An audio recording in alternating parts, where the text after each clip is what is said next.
Hey guys, this is Luke again, and guess what? The series is finally here. Today's January 1st. Come on, stupid hitty. And today marks the start of my 10th anniversary project. This video is gonna be the start of it all, and it will end on January 14th, 15th, if you count the mega long video that hopefully will be edited very good. So yeah, we finally made it, guys. We're in 2021, and new year, and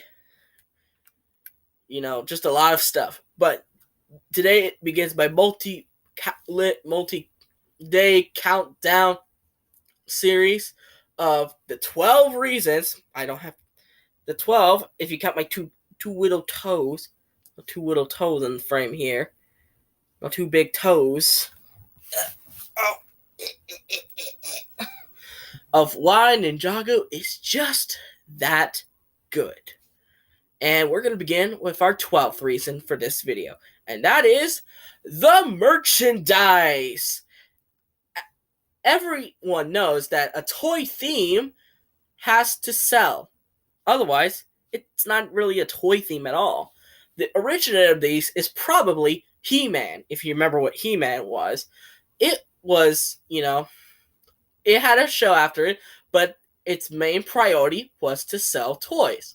And it became basically a cultural icon back in the 70s and 80s.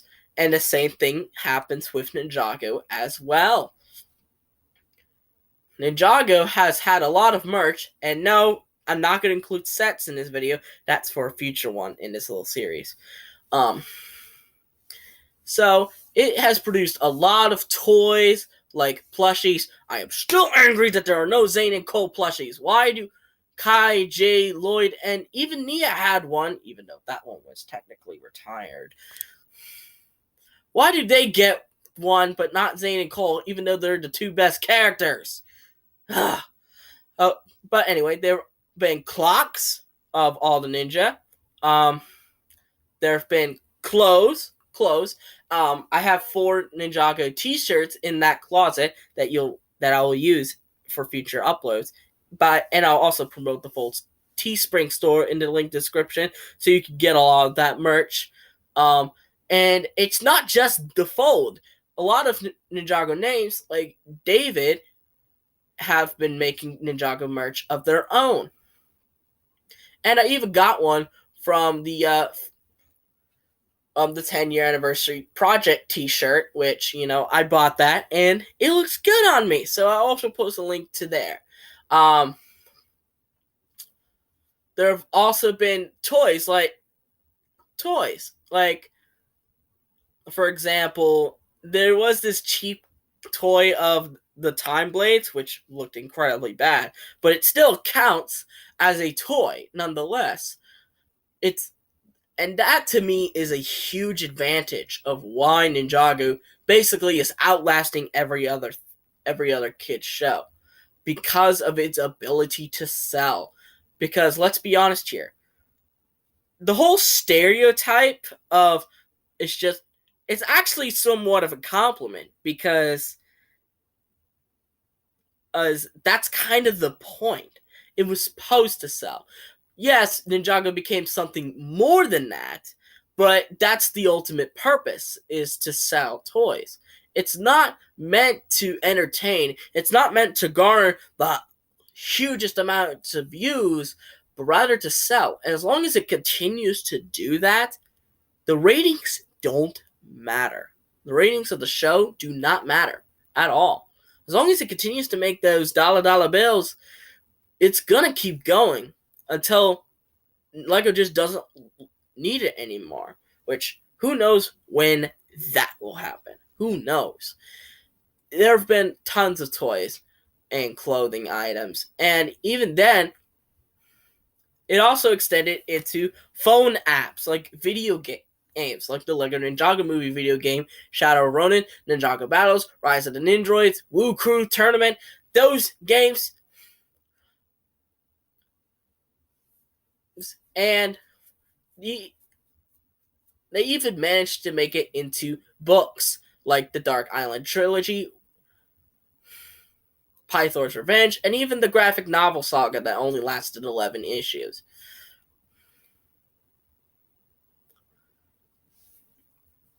But as long as it continues to sell, it will be a juggernaut for years and maybe even decades to come. It's pretty much the new SpongeBob at this point, because SpongeBob had a similar effect, where yes, the show is what made it popular, but in a sense, it also became popular in the toys. So in a sense, it's kind of like the opposite of that, where the toys made the thing popular instead of a TV show. And hopefully, Ninjago sells for well into the future. I'll probably be 30 damn years old, and it'll still be a thing because of this. So yeah, that is my number. My little piggies, Uh, my number 12 reason as to why Ninjago is just that good. What do you think the other 11 reasons are? Let me know in the comments down below. And do you agree with that the merchandising is part of what makes Ninjago that good? Let me know also in the comments below. But stay tuned for tomorrow, Saturday, January 2nd, for the number 11 reason as to why Ninjago is so good. Until then, I hope you guys like this video. Give it a thumbs up, subscribe to this channel by clicking on that red subscribe button, and click on the notification bell to see every video that I will upload. And I'll see all you folks in the next video. Bye-bye!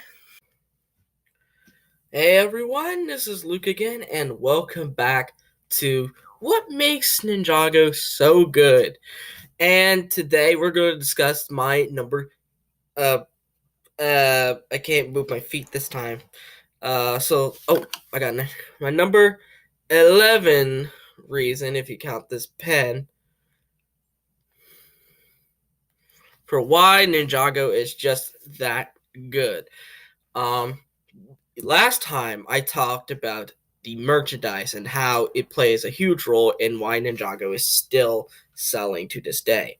Now, this one is kind of a bit more minor since I don't really care too much about it, but I know that some people do. But because of that, it's number 11. And because it actually plays a role in the show, and that is the animation.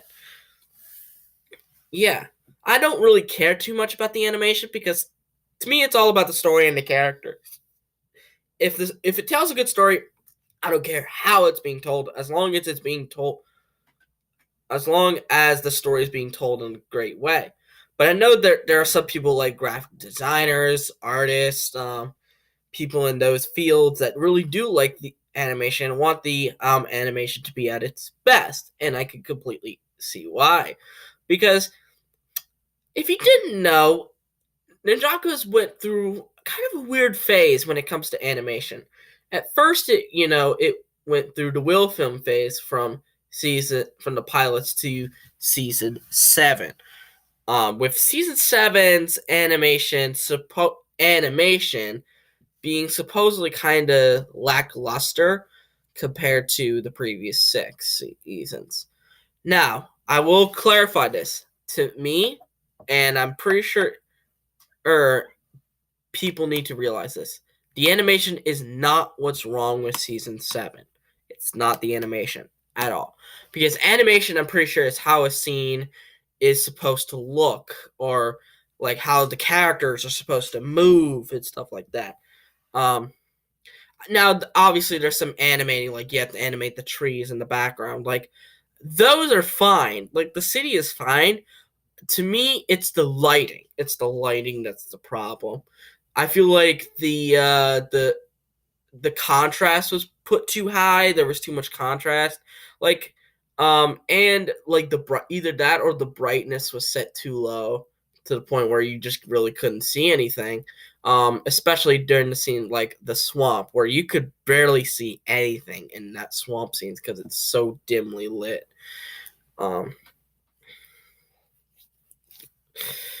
But back to the video talking. Then it went through sort of a weird little phase between seasons 8 to 10 where it actually had upgraded animation. And that's also kind of thanks to season 7 because it really had, not as big of a budget, but now since it had a bigger budget, it could produce more stellar animation.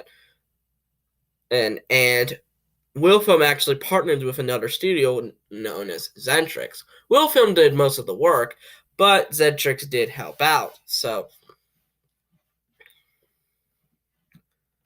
and the animation looks absolutely gorgeous. Looks very cinematic.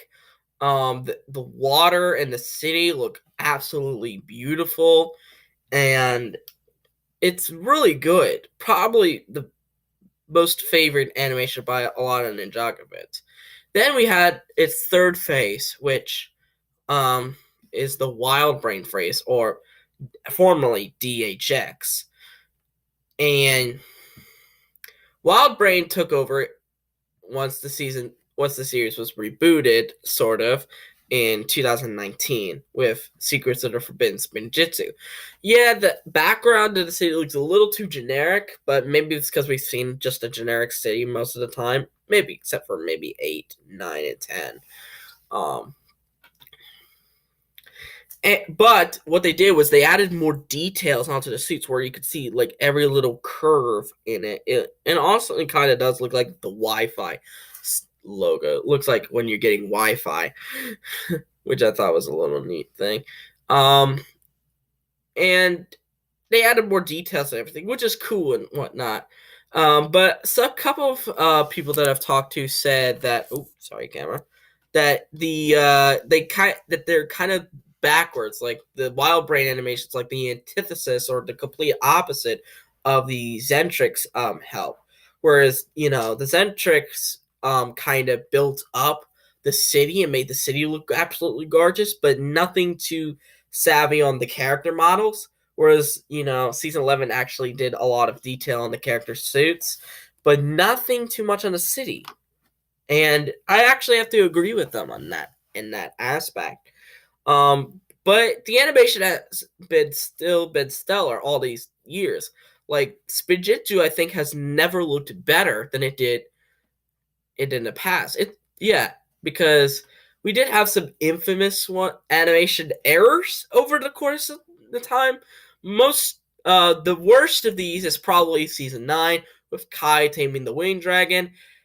He has his season 8 suit, yet he's in season 9 where his suit's ripped up. So not only did it break continuity by showing a season 8 suit, it's like it magically fixed itself, but also because this lasted an entire bloody minute. Usually most animation errors last 10 seconds at most. But when it lasts like about 5 to 6 times that amount, it's just like, come on, man. There other notable animation errors was Lloyd in I think it was episode 25, where he is seen with his ZX suit, even though he already has his kimono. And what's a little bit shocking about that scene is that it happens for 2 shots, basically. And like, you would think that they would have gotten rid of it after the first one, but nope, it still stays there after the second shot. But only does it switch back to the third shot, does it go back to the kimono. Which I thought was a little hilarious, to be honest. But yeah, there are other more small errors, but those 2 are probably the biggest oofs of the series. Yeah. Wilfilm's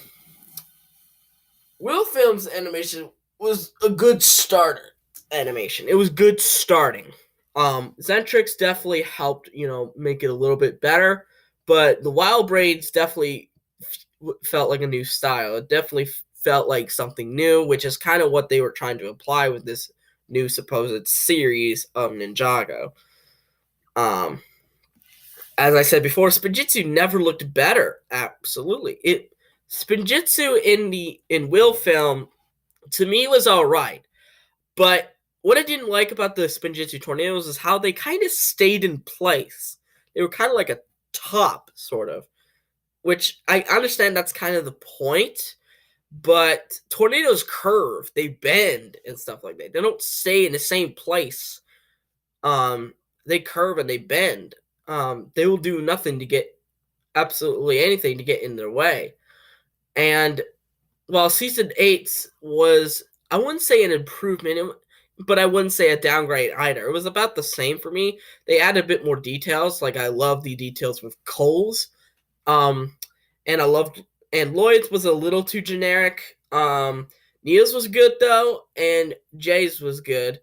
But Kai and Zane's were absolutely atrocious as they turned from Spinjitzu tornadoes into balls.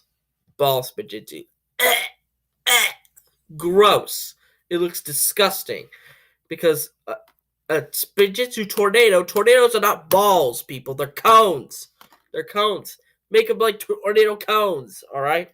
But Wildbrain definitely improved on this. Not only did they make the tornado back into the main tornadoes again, but they made them more fluid as they bent sideways like that, or bent like this, which shows fluidity in the actual movements, which the Will film kind of failed to do.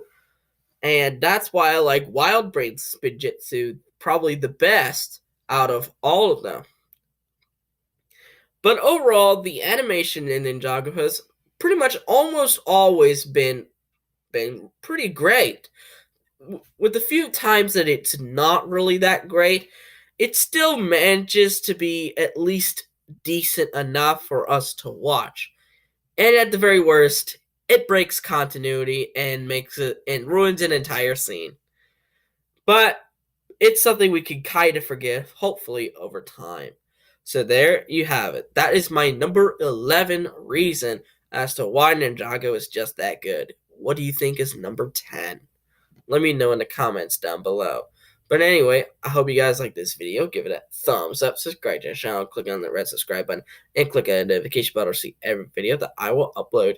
And I'll see you guys on January 4th. I think January 4th for the next one,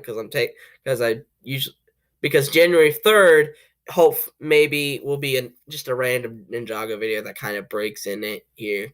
But anyways, I'll see you guys on the 4th. See ya. Hey guys, it's Luke again, and welcome back to I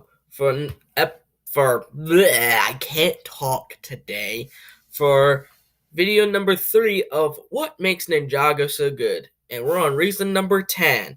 And yes, there won't be any pens or my feet in this video, because apparently people have had a problem with that, even though it's not really that big of a deal. But anyway, today's video is going to be about realism, or handling controversial topics. That's my number 10 reason. Why?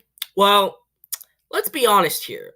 A lot of these new, modern, supposed kid shows have a lot of episodes dealing with touchy subjects. This concept is not new, however. This thing has been done since the 90s, the 80s to 90s. So it's not a new concept. Some of the most famous children's shows in history have done stuff like this. Hell, Sesame Street, which I think is like the greatest kids show to ever exist, is basically an embodiment of that. Like, it had shows dealing with autism, death, divorce, parents in jail, and among other things. There was even one about fires, where Elmo had to go to the firefighter. I think he went there twice, actually. But back to on topic. There have been a number of scenes, and even a couple of episodes dedicated to some subjects that a lot of people would consider to be too heavy for a show that's supposed to be served towards children. So I'll cover some of the examples. If I've missed any, please let me know in the comments down below. But to me, the most famous one is obviously Home. That entire episode is just or at least the scene where Zane pretty much gets bullied on for supposedly running the ninja astray, and then all of a sudden, oh no, their monastery catches on fire and burns down. And they get all angry at Zane about it because they always said, if you didn't do this, none of this would have happened. And they pretty much bullied him, which, it's pretty much bullying at that point. So this was a really good idea of how to tackle on bullying when, it's because a lot of bullying can come from just a simple misunderstanding. And that's pretty sad, to be honest. But luckily, Zane wasn't too affected by this and forgave them later, because it would have been harder for me to forgive them if they called me those things. But because later, and then speaking of Zane, we have TikTok, which is probably one of the best episodes in the entire show. Still revered by many, many thousands of Ninjago fans, even to this day. And this episode, we know that Zane is a robot. But there's some, to me, that episode is basically how to handle other people's differences. That just because you're different doesn't make you any less important. And that you're still valid no matter what. Just because you're black or you're gay or you're Indian or you're trans, it doesn't matter what you have. Hell, just because I have autism does not make me a lesser person. I'm still equal to each and every one of you. And that's a really good message. And then we've had, if Ninjago has touched on death and loss with, the most obvious one, Zane's death, which most of us, we cried as little children. We cried as little children. Tell me in the comments if you actually cried during that scene if you were a child. Because probably you would be crying at it now since you were grown up. But tell me in the comments, did you cry during that scene? And that was obviously hard for us, considering Zane was something more to us at that time. That's what I like about a lot of these fictional characters, is that they can become something even greater than what they're supposed to be. They're supposed to be fictional, not real, but they feel real to us. They feel just as real as a friend or a family member, and when they're gone, the pain is pretty much the same. That's why it was so heartfelt. And that, we got to see somewhat like a funeral on screen, which, I've never been to a funeral, but I know some people who are subscribed to me and who comment on my videos have. I know there are some of them who have been to funerals and know how it's like.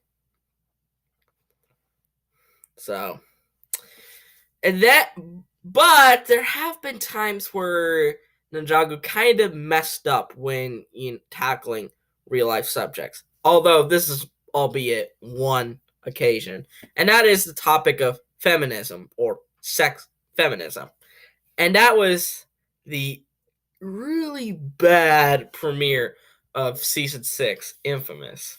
It was just straight up offensive. And they pretty much made Dareth such a misogynistic piece of crap that he was very, very unlikable. He was just straight up unlikable. And I think this is the only time where Ninjago actually incorrectly handled a serious topic. This could have gotten the show canceled if this was a year later when the whole Me Too movement was actually in rise. Believe this or not, I actually saw feminists get angry at the show, not because of this, but because of the cold joke made about, why boats are named after women. Which she talked about it 3 years after Skybound came out. So obviously you're just out of date. You're out of touch. So that was in 2016, and I'm just not gonna even dive on it. There and the only other time I think they botched it is Independence. But more specifically, Nia's Independence, because Nia, I get it. She wants to be an independent person, but the way it's being written, in my opinion, I think they've been botching it for quite a long time. They kind of tried to write her independence, but at the expense of her personality and her character. They just they give her independence, but make her more unlikable at the same time, which is kind of unfortunate since I do think she needs independence, but she still needs to be likable nonetheless. Um, I'm trying to think of some more. Uh, hmm. There's also been, as I go back to the whole death and loss thing. We had Cole and his mom, where he literally sees his dying mother on her deathbed, which that's just sad as a whole. Um, it's talked about all these topics.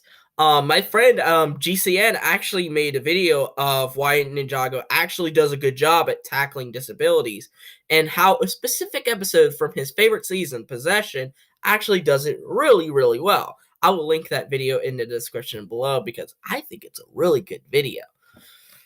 And you all should check it out too. So,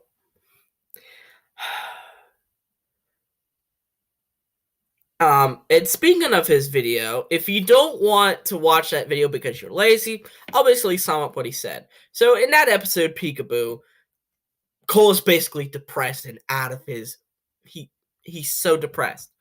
And to him, this is similar of someone who's been told that they have a mental disorder like ADHD, or in my case, autism. They feel so sad about it, but it proves that it could do something. It's the same thing with Zane and TikTok. Just because you're different doesn't make you a lesser person. It can make you into, because I am equal to the same as you. All right. And I think another one, even though this has not been confirmed yet, there have been hints, sort of LGBTQ in Ninjago, even though that has not been confirmed by Tommy or the writers, because a lot of fans do want something LGBTQ related in Ninjago, since a lot of these newer shows have been kind of putting them in more. Steven Universe, Owl House. So they want like an LGBTQ character, and they're tired of the whole love at first sight crap, which, let's be honest, they have a point. But if I wanted to give my honest opinion about this, if they were to add a LGBTQ character, it's not going to be a ninja. It isn't. It's probably going to be just a random side character like Vanya, which they could have done easily with Vanya, who we'll probably never see again. I'm just being honest here. And hopefully they add something like this in the future. But speaking of that, there has been a theory that the entire Royal Blacksmiths episode is an allegory to someone coming out as LGBTQ+. Because of the way the dialogue is phrased. It says, I know this may sound hard, but I'm proud of who I am. And that Lou is supposedly a homophobic parent who eventually goes over his homophobic ways. So, yeah. Ninjago has dealt with a lot of sensitive topics that, would be kind of difficult to cover. But I think it's handled them mostly well, with the exception of maybe a few botches here and there, but nothing too significant of a botch to the point where it could end up as a straight up cancellation. But what do you guys think? Do you think that Ninjago's handling of controversial topics as autism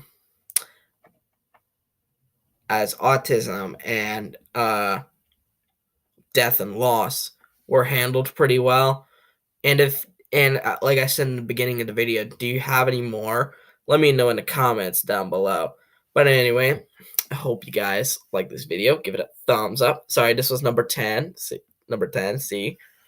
Hope you guys like this video. Give it a thumbs up. Subscribe to the channel by clicking on that red subscribe button.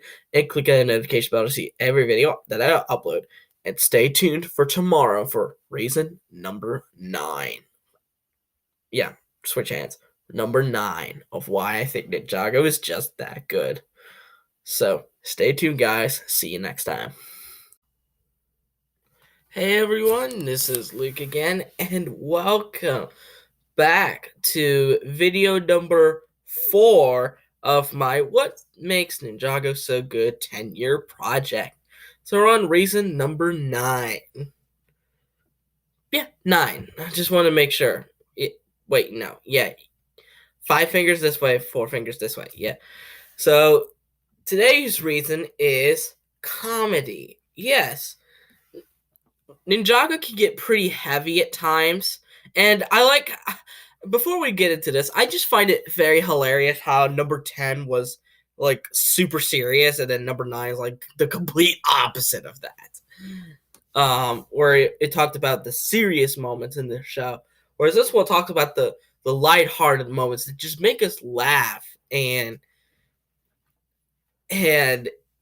because every show is going to have its comedy. Now, how we react to it is really up to us. We could laugh at it, or we could pretty much cringe at it, or we could just simply have no reaction at all because we are heartless bastards. But a lot of the Ninjago moments have been funny, where some have not. But there have definitely been a lot of instances where Ninjago has used humor in order to progress the story. A big example of this is the episode titled Can of Worms. That episode is probably the funniest episode in the entire series because of mostly because of 2 words. Pink Zane, the iconic Pink Zane, and Cole's interactions with him as light as a feather, Pinky, and only I call him Pinky, which I think is just straight up hilarious. And go Pink Ninja, go! And I especially love how in the beginning they just argued and yelled at each other. You know how long it took me to make that? 3 days. 3 days. It's an honest, sad law. You don't mess with someone else's robot. You had to get the top score, but no, you had to rub it in my face. I know that's not in right order. How am I supposed to strike fairness? It's pink!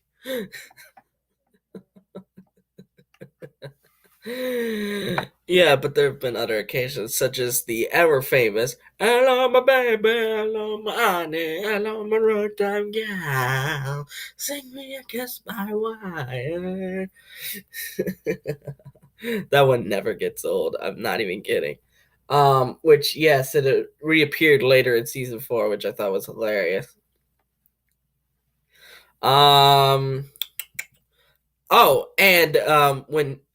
Especially when Ninjago breaks the 4th wall, because most cartoons now, they kind of don't want to even touch about the 4th wall. But back in the 2000s, there were a lot of cartoons that did that. Ed, and Eddie, Chowder. I think even Steven Universe did it at one point, even though that was 2010s. But Ninjago has done it a few times, where most notably in season 8, where Cole says, we could look totally different and not even know it. And when he flips his hood, he looks completely different. And Jay says, but we don't. And he looks completely different as well. And especially with Lloyd, when they're falling in the sky in, I think it was the Dead Man Squall episode, he says, what is this, a cartoon? That's never going to work. And I'm pretty sure Nia said something similar in Hands of Time, where Kai kicks the damn thing, kicks something, and Nia says, I thought that only worked in cartoons. And the most very famous example is from season 9 when Jay says, "Don't you see there are kids in this audience? This level of violence is too much for them to handle, let alone me." I'm just like, yep. And then there was one in season 11 where Cole is telling the story of how Zane is, where Zane is, and how Zane is lost to some children, and he was like, "What?" He was like, "What age range would enjoy those stories?" And then Cole replies with 5 to 13, absolutely, which is it basically implies how old we should be when we're watching this show. From 5 years old to 13 years old. Yet we don't really care because we grew up with this when we were in that age range. Um, and there have been plenty other funny moments, but there have been some not so good ones, like Dare's brown power thing. I think that whole idea of brown power is supposed to make us laugh, but all it did is make us cringe and be like, ugh. I think they wanted us to laugh at Dare because, haha, he's pissing his pants. But, like, that is so 5-year-old humor. Like, it would have totally worked in season 1. It would have totally worked in season 1 when we were kids. It would have totally worked. We would have thought that was hilarious. But now it's just straight up cringe when we're in our teenagers and it's trying to do piss humor, which, it doesn't really work. But I'm trying to think of some other examples. Oh yeah, especially with other gags like Baby Woo throwing the wrench into, what was his name? Chopper Maroon's balls. He threw it into his balls, and which taking a hit straight to the nuts is never pretty, never. It's not one of those ooh ow bad hits. It's one of those I'm gonna need to sit down for 10 minutes because these next few minutes are just gonna be straight up agony.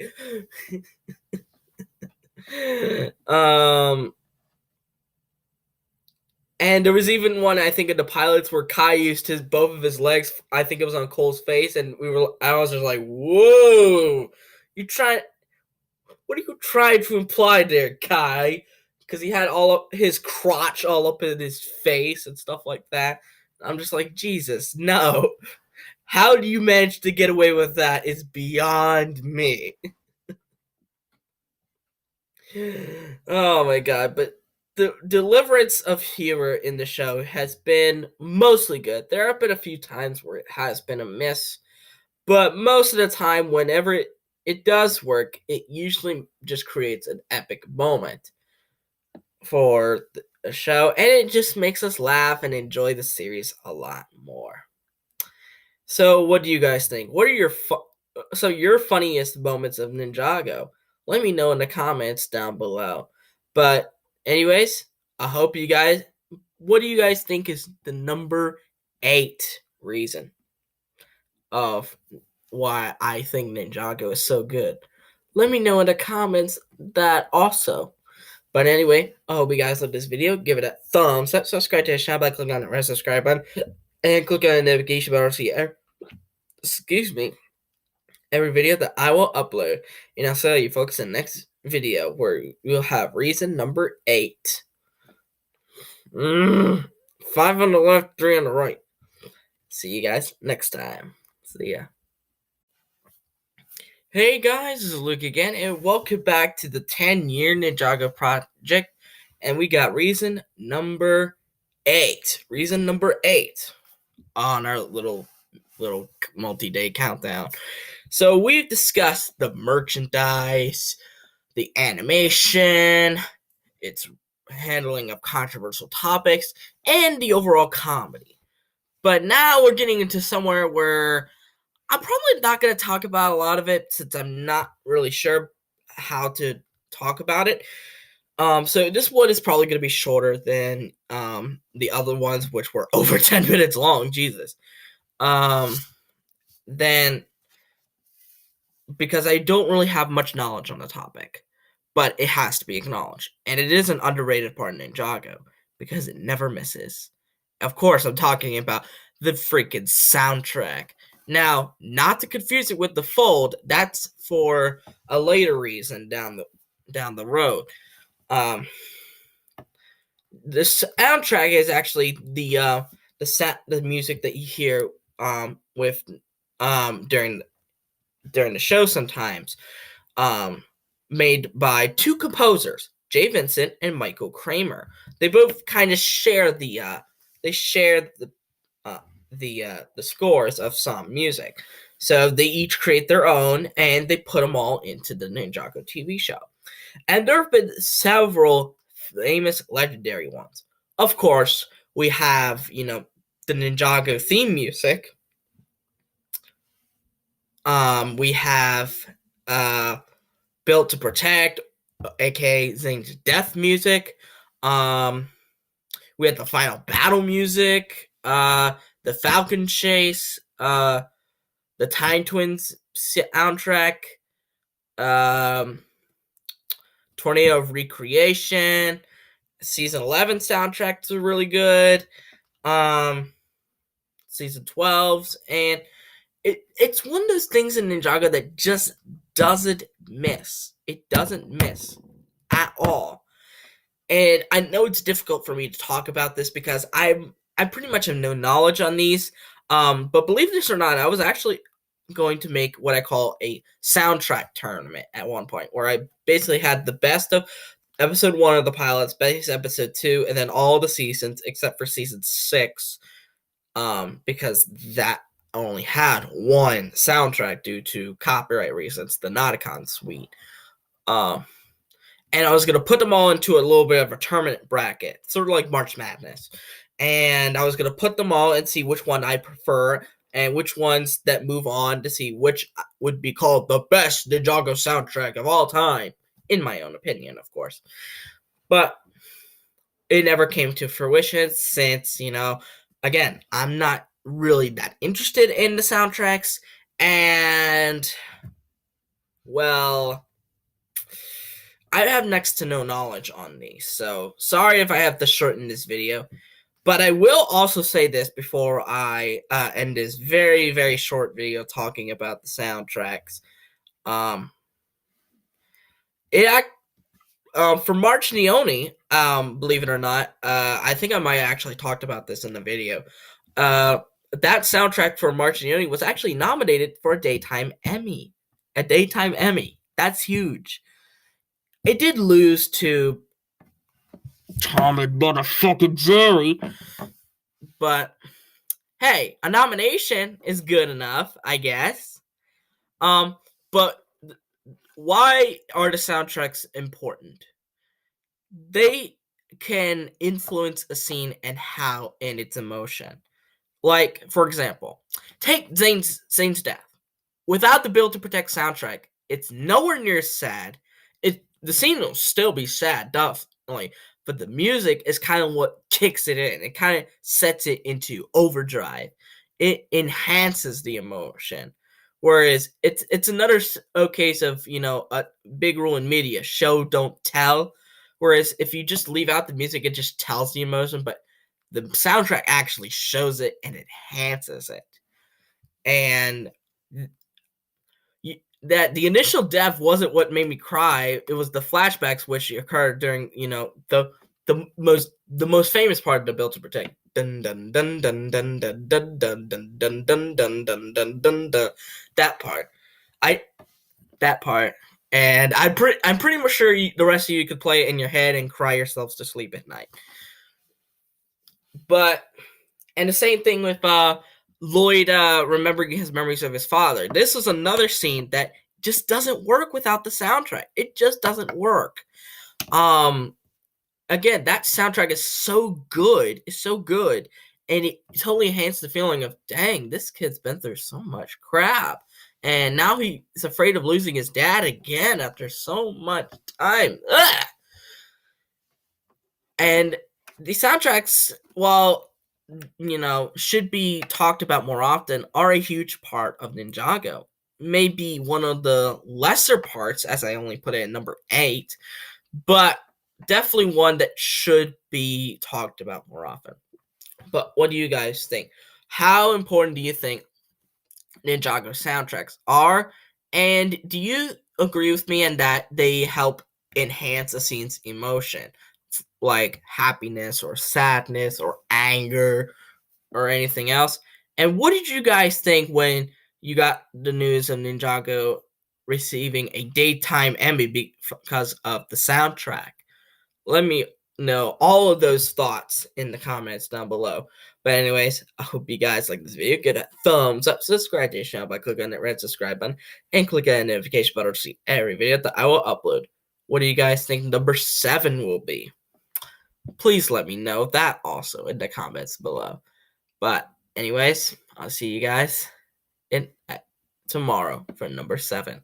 See ya. Hey everyone, this is Luke again, and welcome to my 10-year Ninjago project. So today we're going to end on reason number 7 of what makes Ninjago so good. Yesterday I talked about the soundtrack,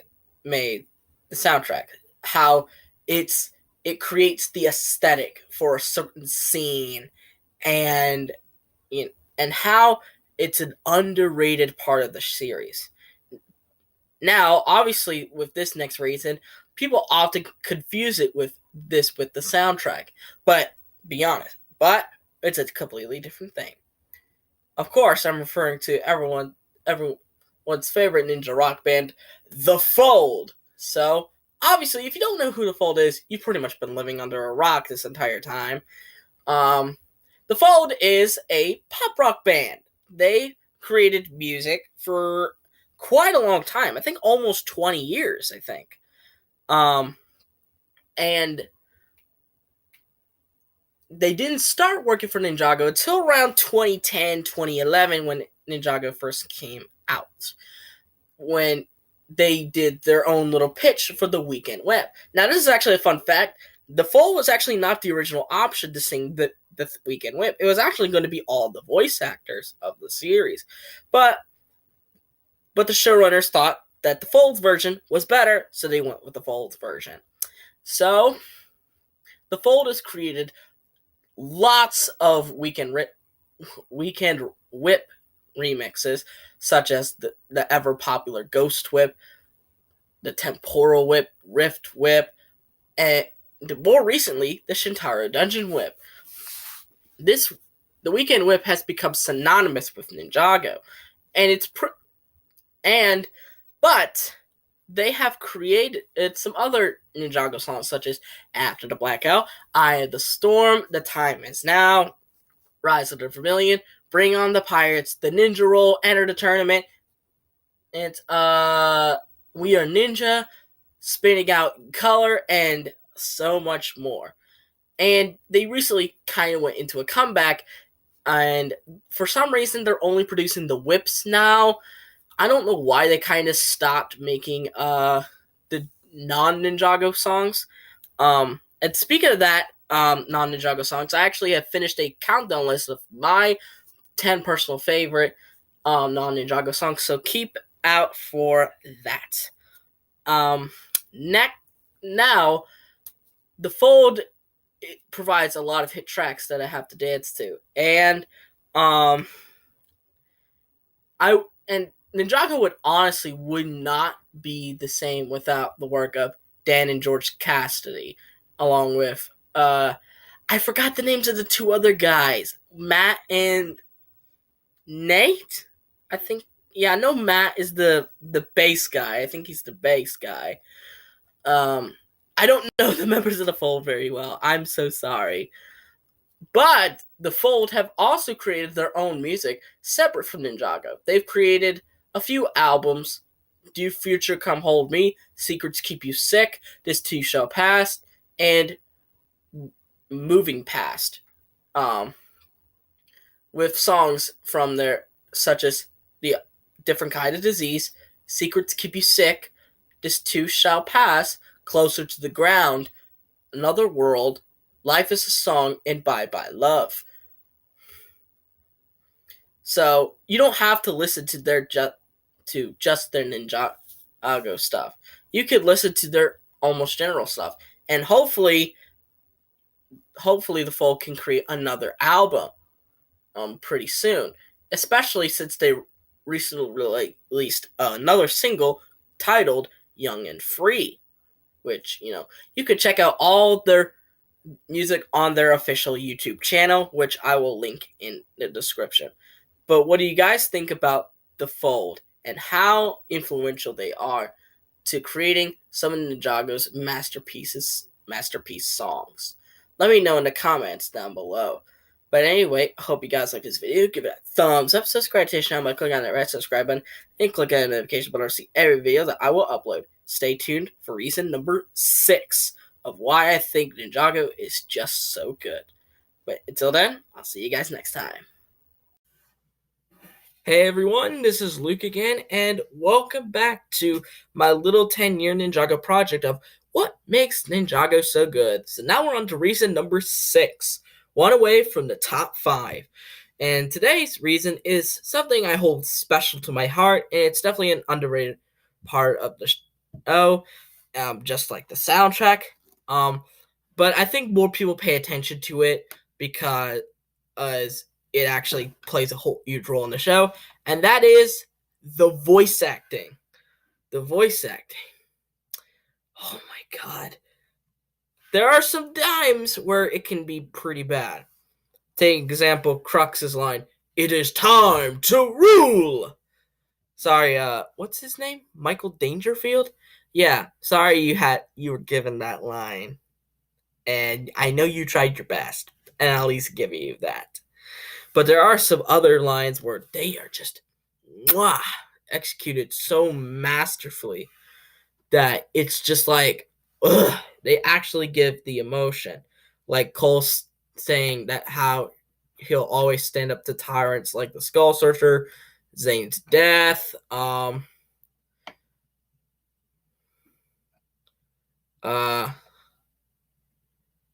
Wu crying out for Mora when he faded away, or, well, died, technically.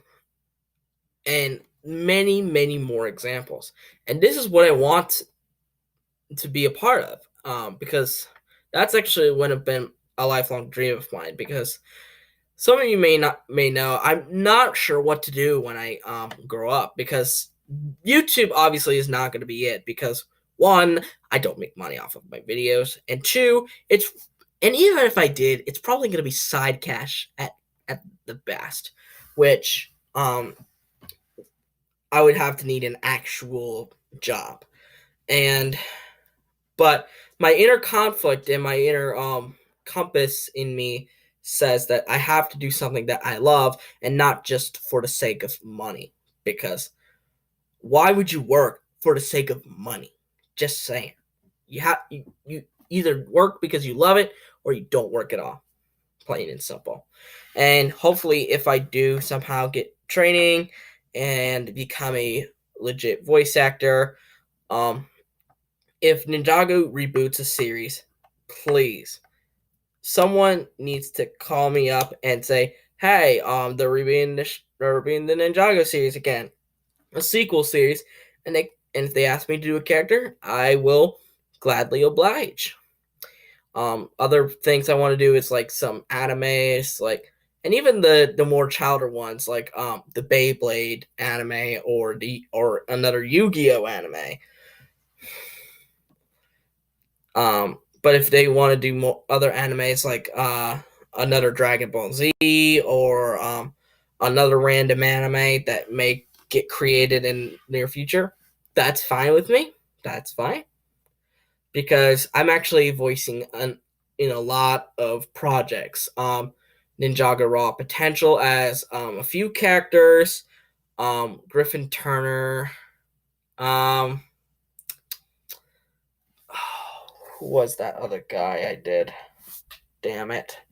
I know one of them is a fusion, Avalanche, and let me check real quick.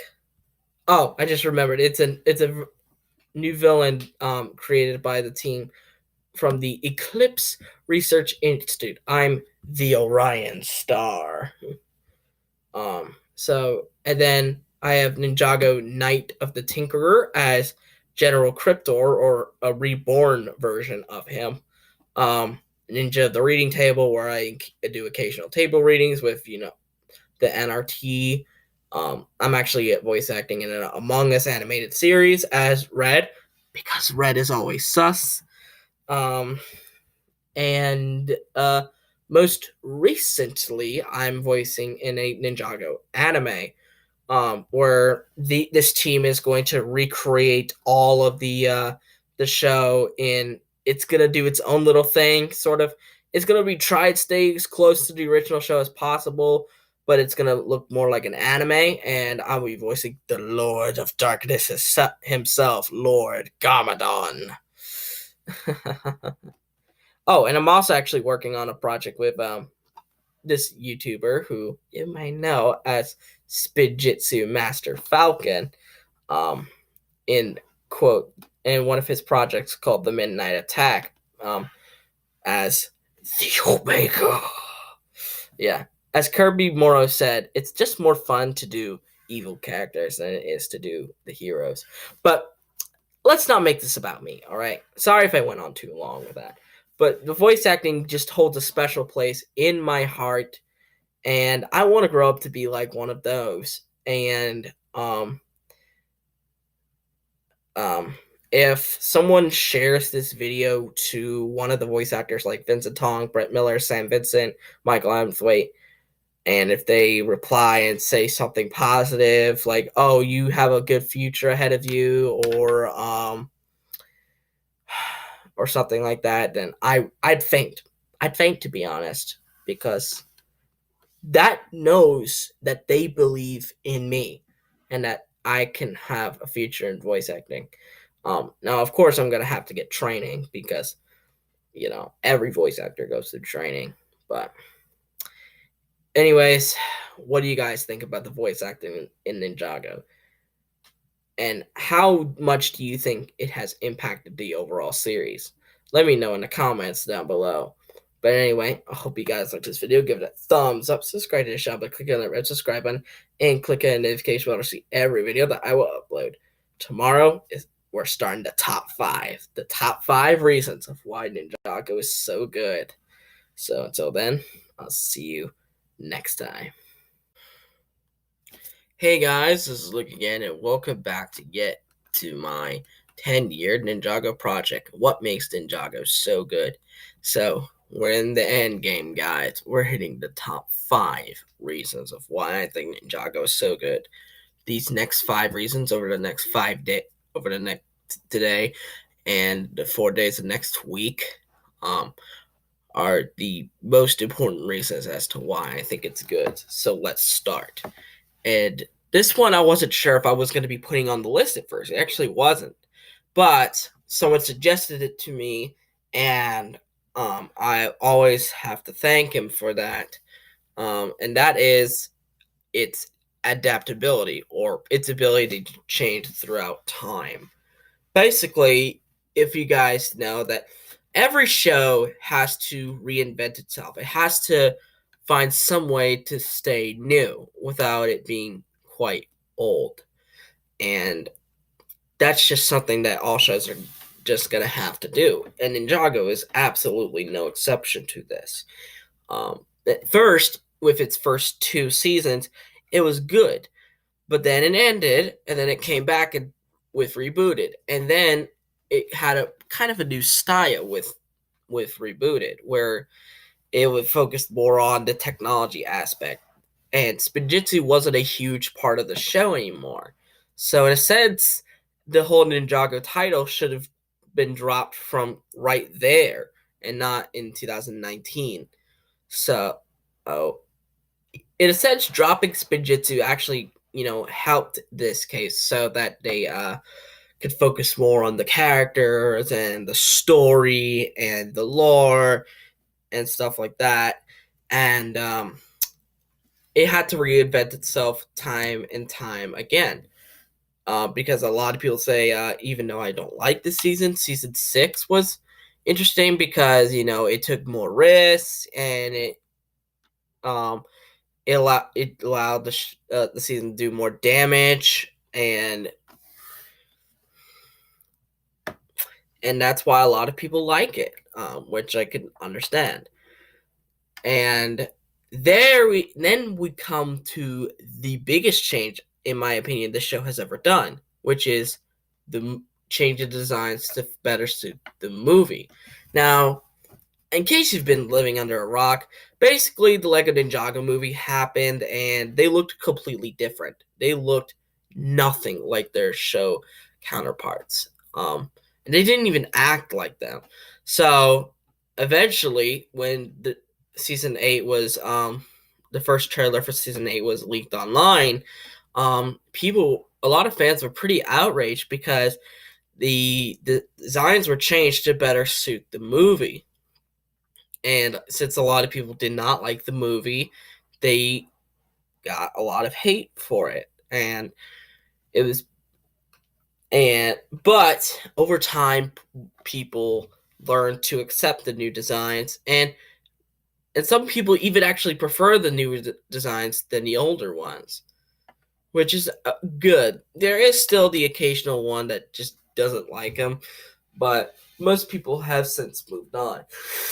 And another change came in 2019 where the Masters of Spinjitzu era ended, and then we had Ninjago, where it had to adjust to a new format, basically. Instead of telling 22-minute episodes, it told 11.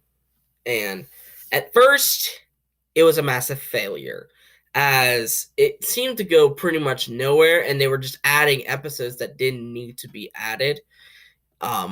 But season 12 sort of got it down, and season 13 actually pretty much nailed it on the head. So it's one of those changes that didn't work at first, but then kind of worked over time, similar to the design change controversy from 2017, 2018. And with that change came, a new storytelling style, which, is widely panned by most fans, including myself, and that is to introduce 2D animation, or anime, as a lot of fans prefer, even though it's technically 2D. A lot of fans really do not like the decision, since the show is about Lego and that you should only focus on Lego. Others defend Tommy and said that it's just a new idea that he's creating with, which I could see for both fans. Yeah, it's a Lego show.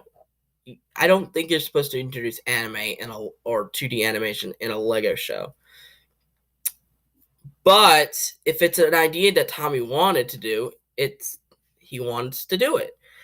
But my biggest problem is that there was no 2D animated episodes in season 12, and since I had the ideology that season 11 was merely a test of the new format and that nothing was supposed to stick, I felt that the 2D animated episodes were a mistake and that they decided to completely abandon them.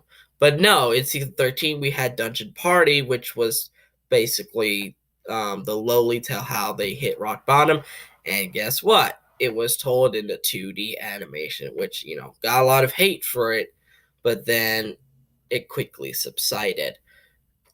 So Ninjago has gone through a bunch of changes, whether it be changing the entire format of the show, changing its storytelling style, less focus on spinjitzu and more focus on the characters, or just changing how the characters look entirely.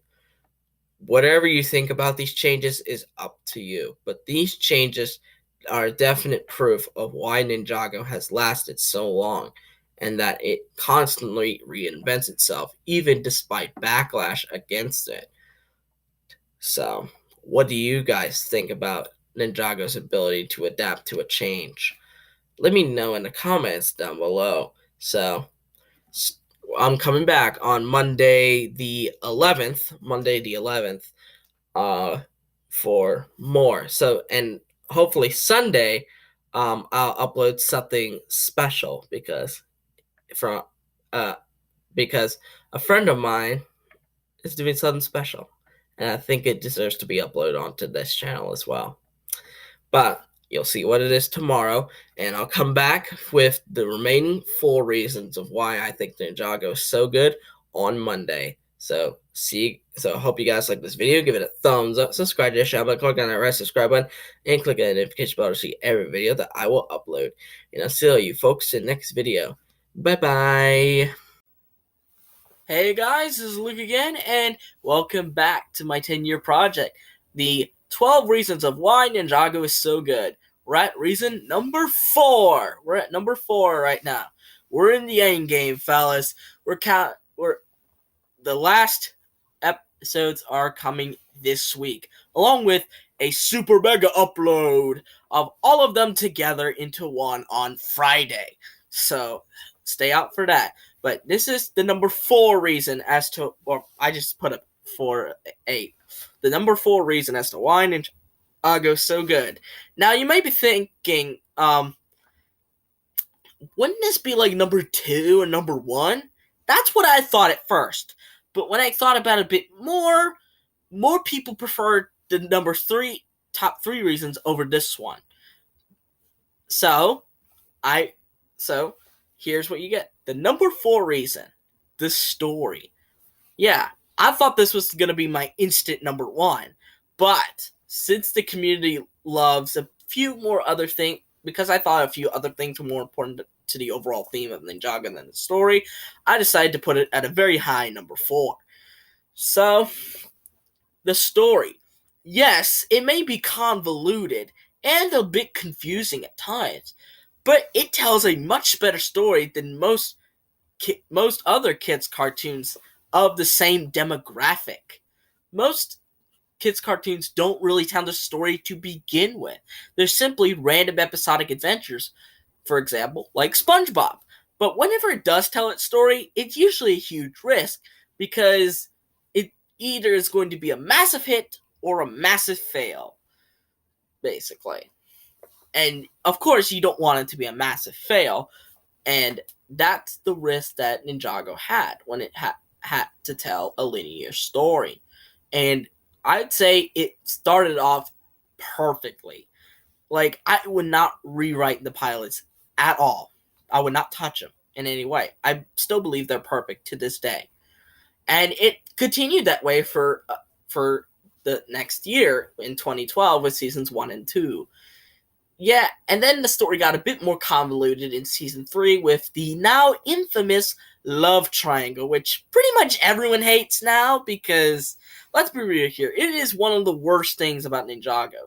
But people act like this is the one thing that actually makes Rebooted a quote-unquote bad season. Sure, the arc is pretty bad and it makes no sense at all, but does it ruin Rebooted as a season? No. But Tournament of Elements and Possession actually helped improve this, as it brought in a lot of new stuff, like the lore.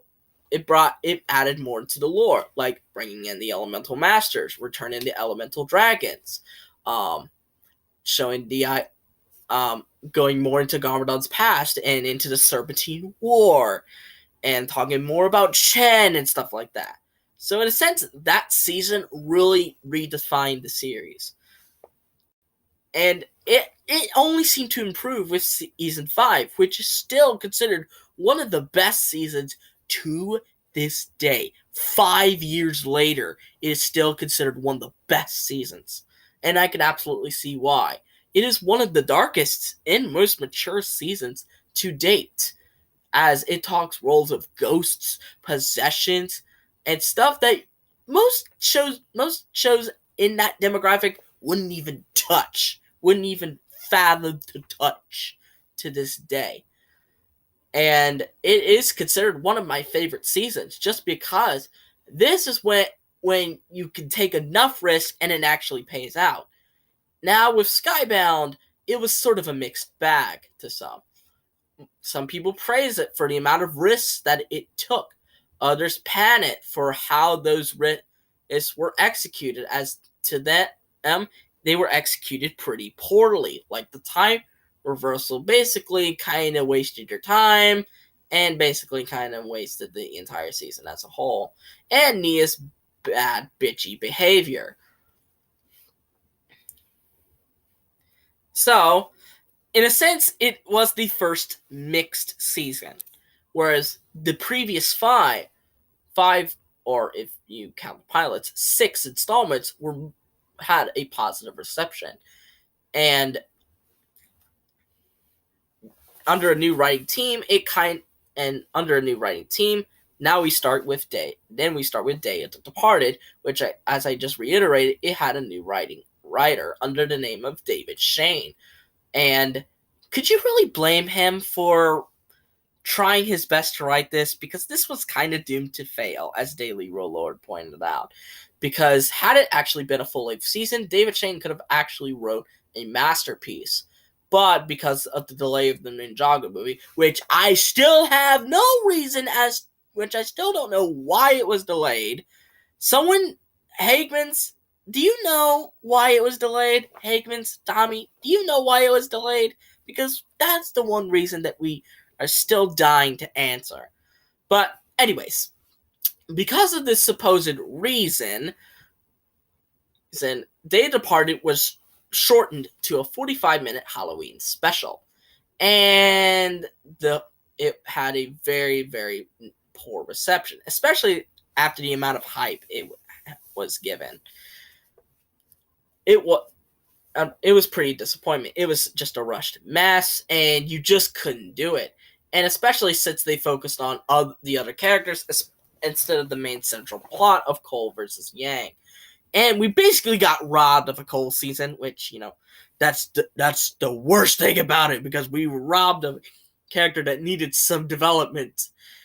And Yang kind of was a bit generic, but he wasn't the worst thing ever. And this mediocrity continued into Hands of Time, which is another mixed bag of a season.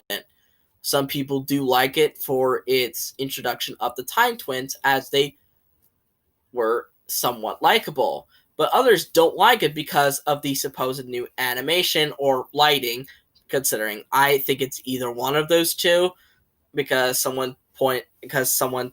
I was in a tweet thread about this and how animation and lighting, in a sense, to some people are considered two different things, and to some other people they are considered the same thing. So it is a bit of your question. What do you guys think?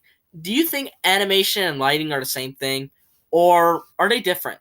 To me, they're different, because I think they go under a different process. But that's just me.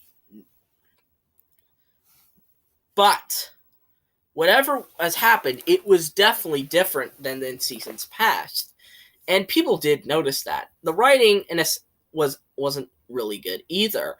But then again, this is a season about time travel. How can you write a season about time travel without some convoluted plot holes? But, and again, I did like the Time Twins. I think they were actually really good villains, especially Chronix, as he was a very likable character. Crux, on the other hand, though, didn't really do much, and he probably shouldn't have. And then we had a bit of controversy around the latter half of 2017 with the new trailer for Season 8, Sons of Garmadon. And basically, people got fed up. Well, not fed up. They got angry because of a design change.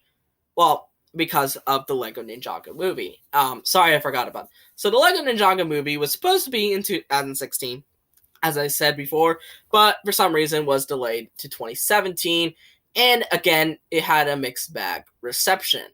But to me, this reception was good enough to say that there was still life left in the theme. And I actually made a full-fledged video of why I think the Lego Ninjago movie actually saved the Ninjago franchise. If you want to check out that video, just check out it on my channel. Plain and simple. But now back to Season 8. Season 8 was a bit weird, if you ask me. A lot of people didn't like it at first because of the new designs and were supposed to help fans from the movie cope through the new change. But at the end, people liked it. They liked how dark and gritty the storyline was. Now, personally, I don't think it's that great. I think it's about a 7 out of 10 for me. But, and I honestly think that they should have ended the season on Dread on Arrival and not on Big Trouble in Little Ninjago. But whatever. And it's actually the first. And speaking of Big Trouble in Little Ninjago, a lot of people still consider it one of the best finales to date, even though I heavily disagree. But whatever you think, it is the first finale to fully continue a new storyline without ending a prior one. Other finales up until that point either ended the season's storyline or started another new storyline, or did both, basically. But this is the first installment to just continue the ongoing storyline instead of ending it, which to a lot of fans was unique and different, which is why I think it is that liked. Now we go on to Hunted. This one also tried to take a huge risk by basically telling two stories at pretty much the same time. The Resistance storyline and the First Realm storyline. A lot of people really like both of those storylines. But from what I've seen, the First Realm storyline is the more popular of the two. To me, the First Realm storyline was a fail, as it didn't really add anything new and was just pretty boring. Iron Bear was not really well liked, as there wasn't that much depth to his character, but they did love how he was defeated. And going back to season 8, it did give rise. We had a new villain in the form of Harumi, which is the first female main villain who wasn't actually part of an army. So Makia doesn't count. And I think that's why a lot of people liked her, which, she was the first female. Whereas all the other ones prior were male or had no gender, like the Overlord. But whatever the case may be, she was well liked among the fandom. But to me, she is considered the most controversial character in the series. And I actually have a full-fledged video on why I think that way. But Lord Garmadon actually came back. Now, a lot of people absolutely despise this because he already had a perfectly written conclusion in Season 5 where he died along with the Preeminent. To them, bringing him back was basically crapping on it. But a lot of people surprisingly liked this new version of Garmadon titled Emperor Garmadon. And while I may not like him, I know there are some of my fans who do. So if you like him, that's fine. If you don't like him like I do, that's also fine. So, moving back to Hunted, Garmadon was the main villain through the Resistance storyline, which I think is way better because it is written better. Mostly because it's just written better. This storyline also saw many huge moments, like Mr. E basically being murdered on screen, the death of Harumi, the battle for the Oni Titan. And the First Realm definitely had its moments too, like Heavy Metal revealing herself to be a girl, basically Faith.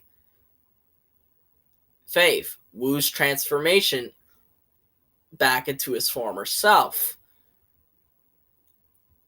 And basically the ninja basically going crazy. In the First Realm. Sorry. So, in the end, the ninja find their way back to Ninjago and help Lloyd defeat his father. And Lloyd defeats him with a very creative strategy. A strategy that was a neat callback to Season 3, The Art of the Silent Fist. Fight without fighting.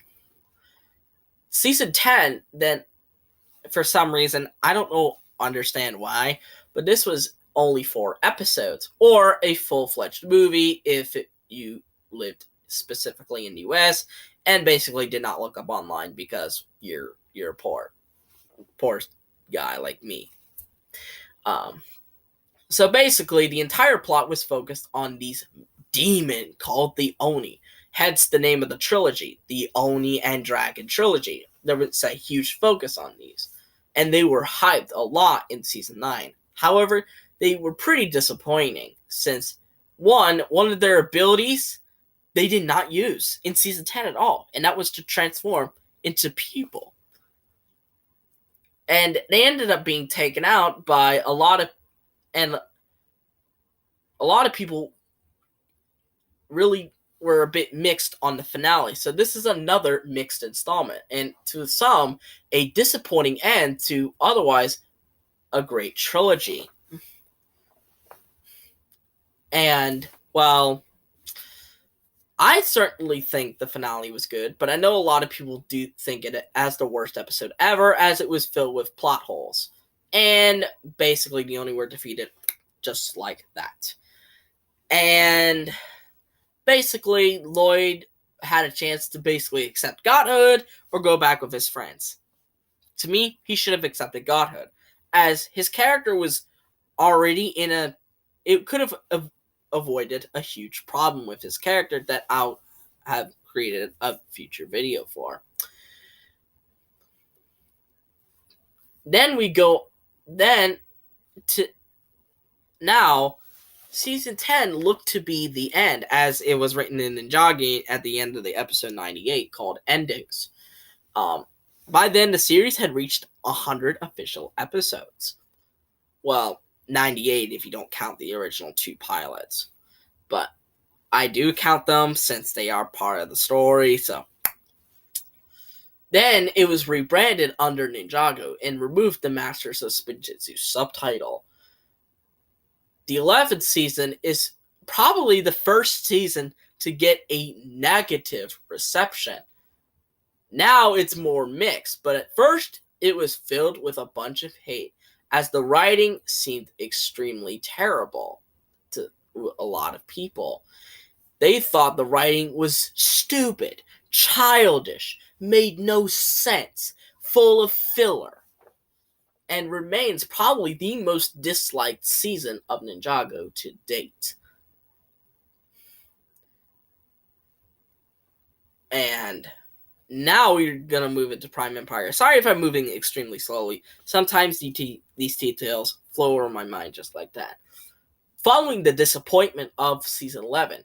By the way, I forgot to mention that Season 8 actually had a new writer on the team named Brady Shoot. Now, obviously, he did fully fledged now. So, basically, let me get back on track here. So, David Shane wrote They Departed and 7. So, basically, he handled for about a year of writing, and then it switched back over to the Hagmans, and then this new guy, Brady Shoot.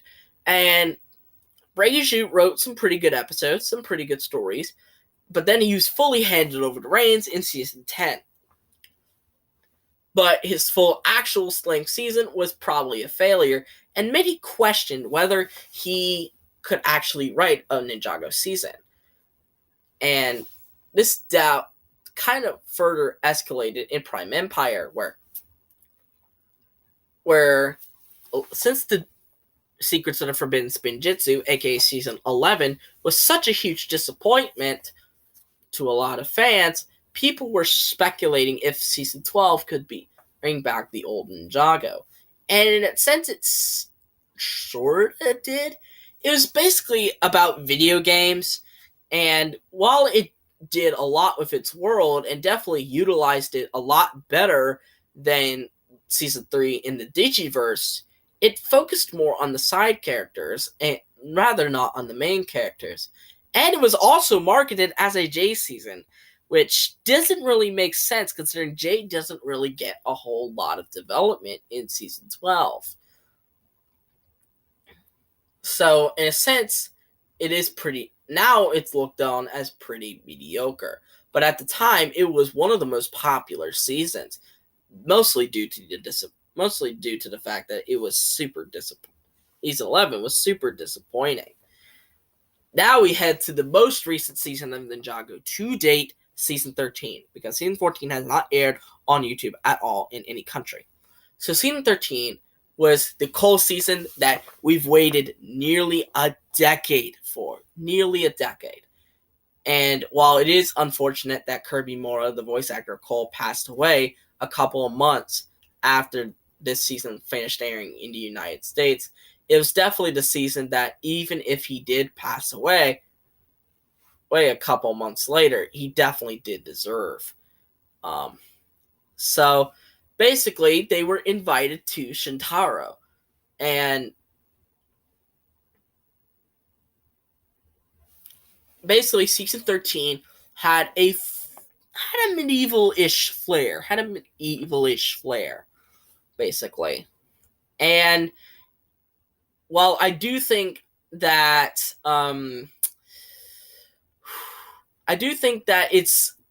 it is the best of Ninjago, it isn't really superb like a lot of people say it is. And while it isn't as full of filler as season 11, or it wasn't as mediocre, it definitely did have its issues. But I do think that what we got for season 13 was definitely good. And so the story has changed lots of times, has changed over the course of these 10 years. It went from fighting Skullkin to now trying to dethrone a king who's buying Vengestone for his kingdom, I guess. So the storyline has changed so much over the years. And it was filled with moments that a lot of people despised, but it was also filled with a lot of things people did love. So, what do you guys think of the overall story of Ninjago? Do you think it's a good one? Do you think it's bad? Or do you think it's mediocre? Let me know in the comments down below, but stay tuned for tomorrow. You'll get to see number 3. The number 3 reason of why Ninjago is just so good. But until then, I hope you guys like this video. Give it a thumbs up. Subscribe to the channel by clicking on that red subscribe button. And click on the notification bell to see every video that I will upload. And I'll see you folks in the next video. Bye-bye. Hey everyone, this is Luke again, and welcome back to my 10-year project. Now, we're in the top 3. We're almost there. We're almost there. We have 3 more reasons as to why I think Ninjago is so good, and these are the 3 most important ones. These 3, without these, Ninjago would probably not even happen. And here is number 3. The characters. Of course, I had to put the characters somewhere on this list. Because more people, I think, say the characters are more important than the story, which I disagree with. I think the story is more important. But more people do say the characters are more important to the overall TV show than the actual story is. So we'll discuss the Ninja's characters and how they've changed over time. Jay's character hasn't really changed all that much. All that basically changed was that he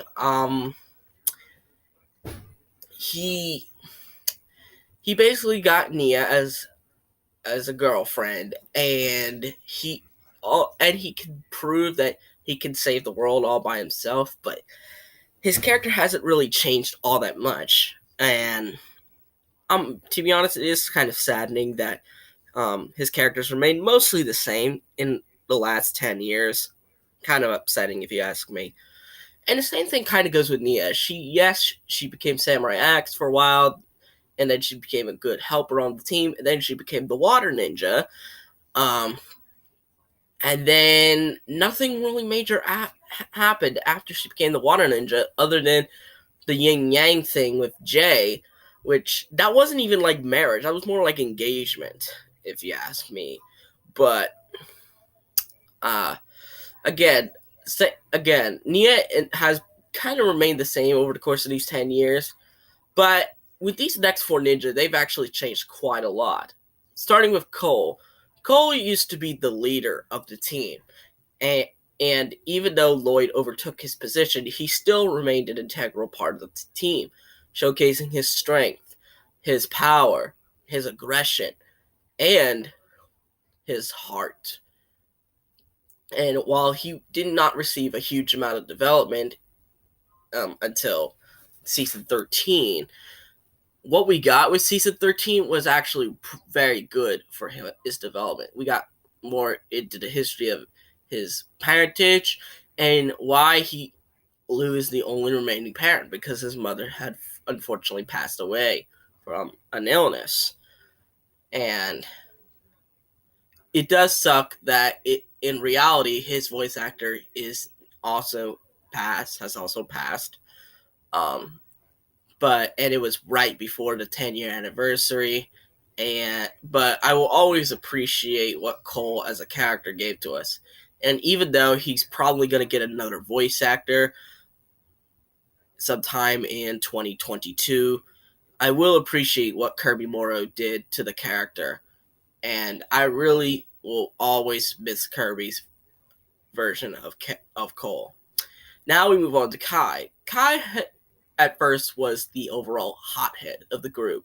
He used to have such a big ego. He was super arrogant and all that. He believed himself to be the best. But once he realized there was more important things than being the best, he kind of lost that over time. Yes, he was still hot-headed. He still had his jealousy of not becoming the Green Ninja. And he still has his fiery rage. Kai versus Ray being a huge example of that. But I do think that, yes, he kind of lost his hot-headedness over time, but does that make him a different character? No. And that's what most fans nowadays fail to understand. Just because he lost an important part of his old self doesn't make him a different character. It may make him look like one, but he actually isn't a different character. I do like this new Kai. Do I think he's better than the old Kai? No. But I think new Kai is still likable enough for me. And yeah, there hasn't been much ever since season 7. But hopefully the later seasons can do something with Kai's character. And now we move on to Lloyd, or La Lloyd. I had to say that. Basically, he started out as pretty much a little brat, a little shit, even. Basically just causing ruckus. And then all of a sudden he became the Green Ninja. Oh my god! Nobody suspected this guy, out of all people, would be the Green Ninja. And then he slowly but surely worked up to his Green Ninja mantle, especially in turning himself older as a result of the Tomorrow's Tea in the Child's Play episode. Then he had to push his inner struggle of facing his own father, who he still loved, to the side. And once the Overlord corrupted him, all bets were off, essentially. And he rose, and he defeated the Overlord and saved Ninjago. And once he had golden power, he was eventually drained from it, but that didn't stop him. And overall, while he wasn't the one to defeat the Overlord the second time, he definitely did play a huge role in the season. Yeah, with season 4, he had to witness his own father being sacrificed to the cursed realm, which is very hard on him, because he loves his dad, and he just witnessed him going back to the good side, and then all of a sudden just to not see him again, it's just heartbreaking, man. And season 5, he was just possessed for most of the season, and pretty much kind of not really worth talking about. And the same thing with season 6, he didn't really do that much other than become old Lloyd. Yeah, in season 7, after Master Wu was, rapidly aging, he decided to take up the role as temporary Master Lloyd in training, and it didn't really quite work. I mean, it is understandable that he would have a tough time leadershiping. And while I don't think this Lloyd is a bad version of Lloyd, it definitely is one of the weaker versions of him. And then in season 8, he fully accepted the role of him being Master Lloyd. And he was really good until we met this one girl named Harumi.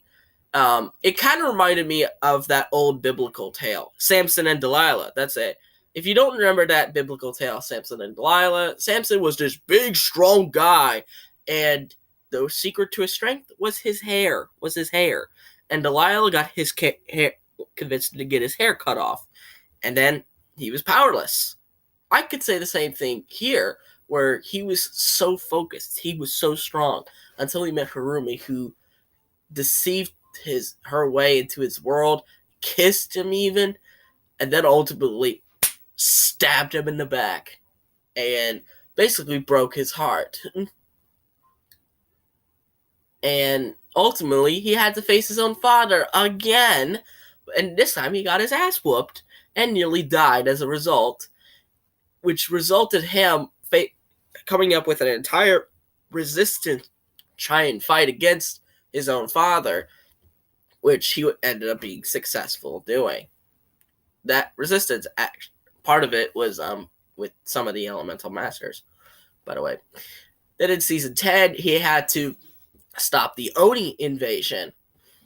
The Oni invasion from taking over all 16 or 17 realms. There will be a future video discussing 16 versus 17 realms. Then he kind of, I don't know if he died as a result, but he went to this realm of the first Benjutsu Master, which is supposedly like heaven. So the first Benjutsu Master, his grandfather, gave him a choice of accepting godhood or coming back with his friends. While I do think, as a writing standard, this was the incorrect decision, I will accept it. He chose to come back with his friends and become the Green Ninja once again. And then in season 11, he didn't really do overall that much. He just became known as a spotlight stealer to a lot of fans. He meets this girl named Akita, and they tried to save Zane. And he successfully saved Zane. Well, not in the way that you would imagine. And then seasons 12 and 13, he wasn't really given a huge role as a result of the quote-unquote Lloyd problem. So, yeah, the Lloyd problem has definitely become, they've handled it. They actually acknowledged that there was a Lloyd problem, and they were like, yeah, let's not focus on him for a little bit. Now we go to Zane, who I think is the best developed ninja out of all of them. I mean, come on. He was an outcast at first, and then he revealed the most shocking plot twist in the entire show, that he was a robot. Dun dun dun! Nobody expected that to happen, not even his own friends. But they still accepted him for who he was, and became a lot stronger as a result. While he didn't really have anything else huge happen to him in season 1, in season 2, he found his own father again, who he thought to have passed away a long time ago. And then it was revealed that, he was revived by boneheaded samurai to make vehicles for him, blah, blah, blah, blah, blah, blah. And then, in season 3, he died. He legit died. Died fighting to save the world, which is the true definition of a hero. And season 4, he was revealed to be alive this entire time, just in a new form, and he has a completely new arc, basically identity crisis, PTSD, and he doesn't know who he is anymore. And he always says that he wasn't the White Ninja and that I'm just a replica of him. And then he disregards the White Ninja identity and turned into the Titanium Ninja, which is now what he is called now. Then in season 5, he doesn't really do much.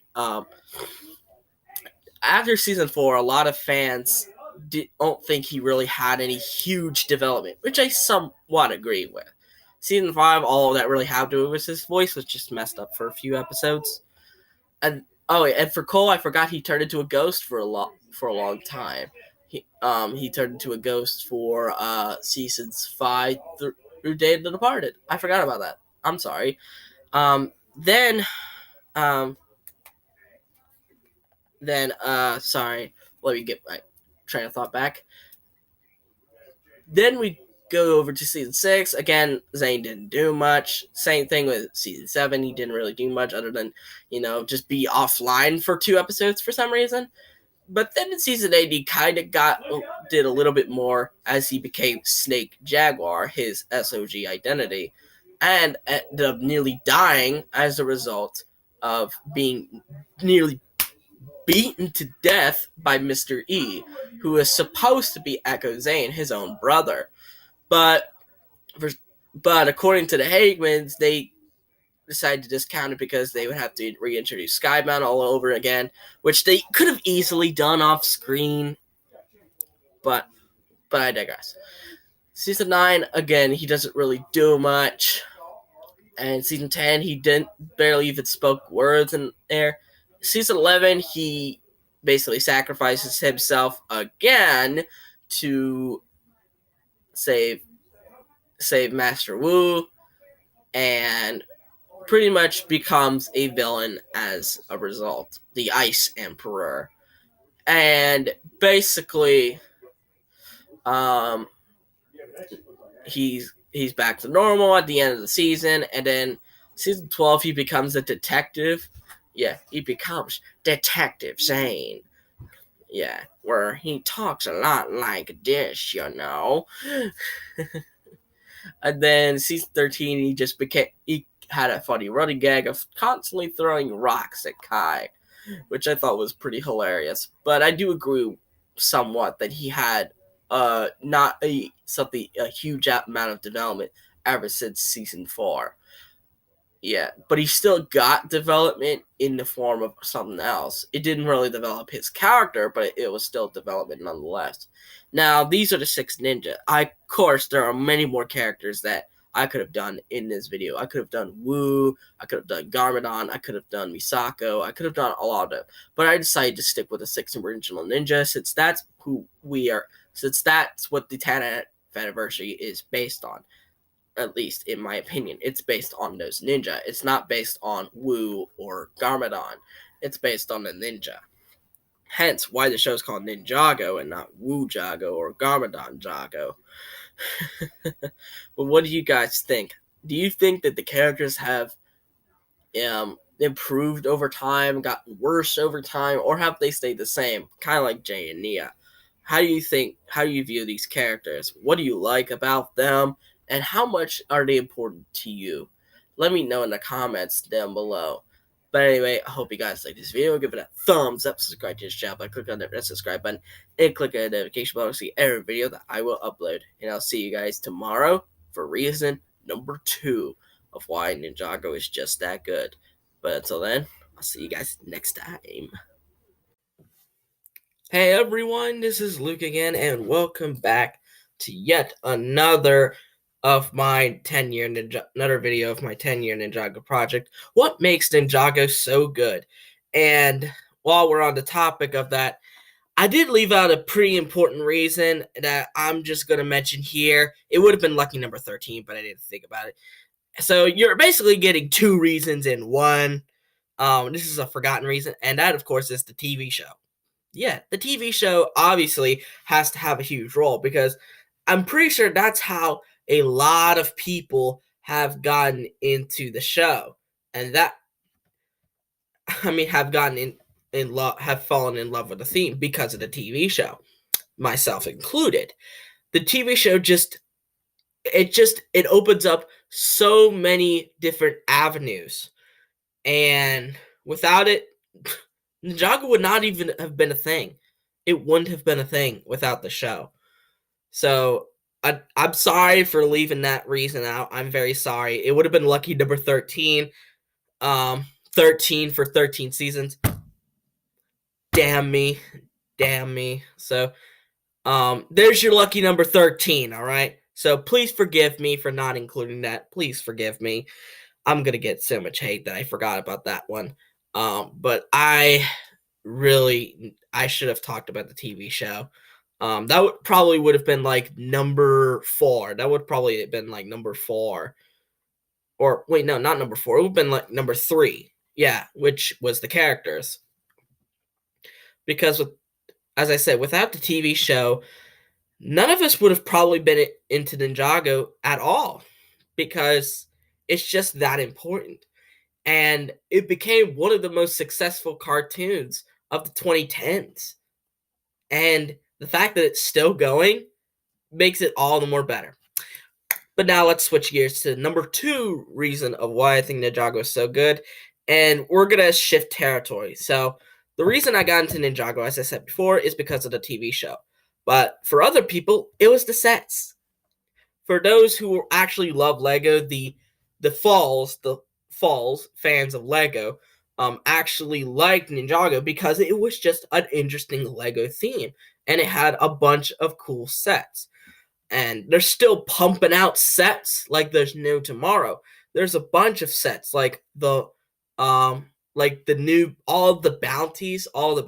I'm pretty sure there's been like 4 variations in sets, including the movie version, which was like one of the hugest sets ever. There was the Temple of Jitsu. There's a monastery. There's vehicles, like there's vehicle sets. There's been so many sets. Now, I know this is coming from a person who got in because of the TV show and doesn't really care about the sets, but it'd be foolish of me to not acknowledge the sets as a reason of why Ninjago is so good, because people love the sets. If they're making so much money because of the sets, and that is basically the entire reason why Ninjago is still going. They're still making good sets and they're still making lots of money from it. And that's the entire purpose of Ninjago, is to make money. As for any business, is to make money. And it's made a crap load of money. I bet over $1 billion. I bet it has made over $1 billion. Maybe not $1 billion, but kind of close, like several hundred million at least. Like 500 million, 700 million in sets and merchandise.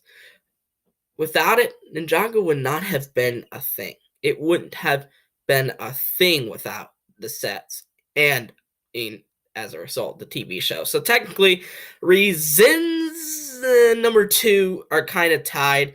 So I kind of went into a little bit of depth between the TV show and the sets, as they're both equally important. So technically, you kind of got 2 reasons in one.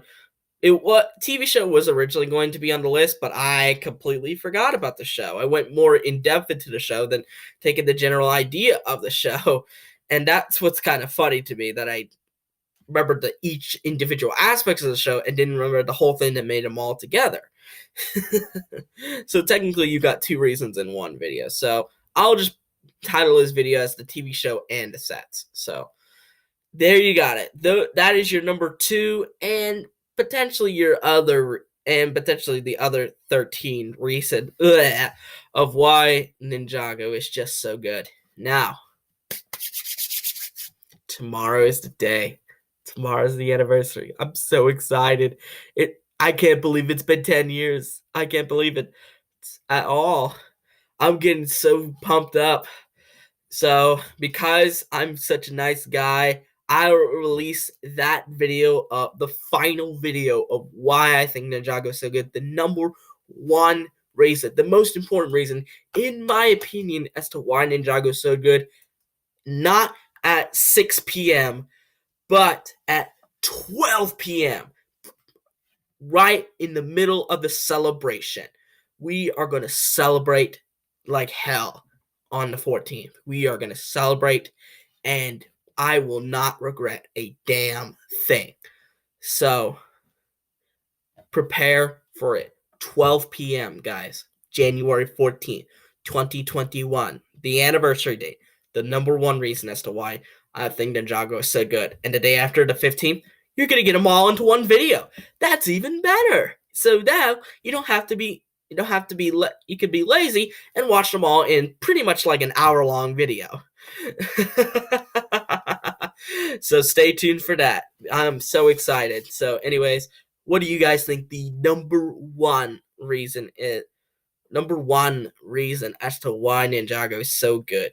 But anyways, I hope you guys like this video. Give it a thumbs up, subscribe to the channel by clicking on that red subscribe button, and click on the notification bell to see every video that I will upload. What do you guys think about the sets and the TV show as well? Let me know as well in the comments. But until then, see you guys on the anniversary, 12 p.m.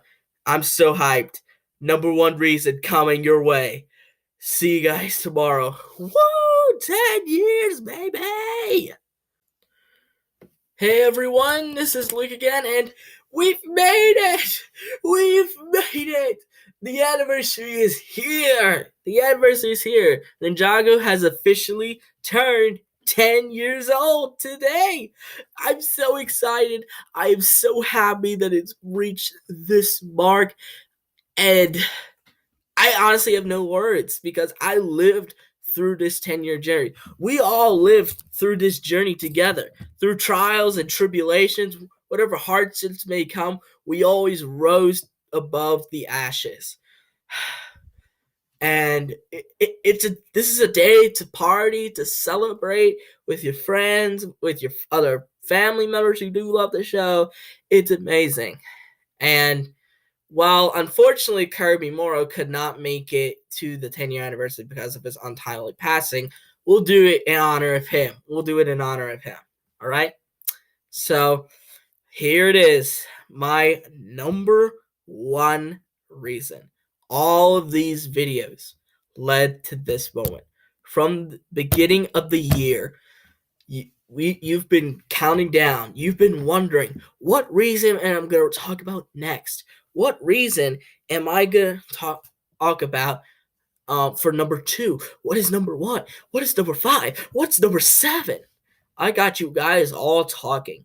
And now, here it is. The ultimate moment. Here is your number 1 reason as to why I think Ninjago is so good. The community.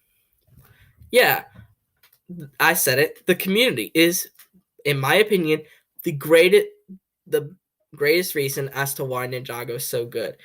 Yes, there are definitely some bad apples in this community, but every community and every fandom is going to have that. That's how fandoms work. A fandom can't be 100% pure. There's always going to be that douche who is just going to be a complete and utter dick and just completely want to crap on everyone's fun. But just ignore them. They're not worth your time. And, well, I'm proud of this community for how long it's lasted. Even though there was like a bunch of drama about stupid stuff like fighting about ships, fighting about we basically dislike bombed Just Stop, and for every one of those moments, there were these moments of unity where we put aside all of our differences. We were a community. And the best example, other than today, of course, is the passing of Kirby Morrow. We didn't care if we were enemies or friends or just complete strangers. We came to unite to celebrate the life of an incredible man who gave us an incredible voice for an incredible character. And we'll always miss him. We will. But today was another example. We united. Again, we didn't care if you were friends, enemies, or even complete strangers. We came here today to unite and celebrate the decade-long journey. The journey that lasted 10 years. And hopefully another 10 in 2031. This is unbelievable that I can't even fathom it. I can't even believe that a show that I've loved has been going on for 10 years. I can't believe it. Because a lot of fans thought it ended after season 2 or ended after season 5 or ended after season 7. and it's still going strong to this day. It's now this giant behemoth that I probably will never ever be taken down. It probably won't ever be taken down by anyone or anything. And I really, really, really like that. It's just amazing. I really love this community, and I may not like all parts of it, but I do like a lot of it. And I love you guys so much. So, we all have to continue with the virtual hugs and, drinking, not like underage drinking. I don't encourage that, but like drinking, like the safe beverages, like the milk, the water, and eat like it's Thanksgiving or you're watching the Super Bowl.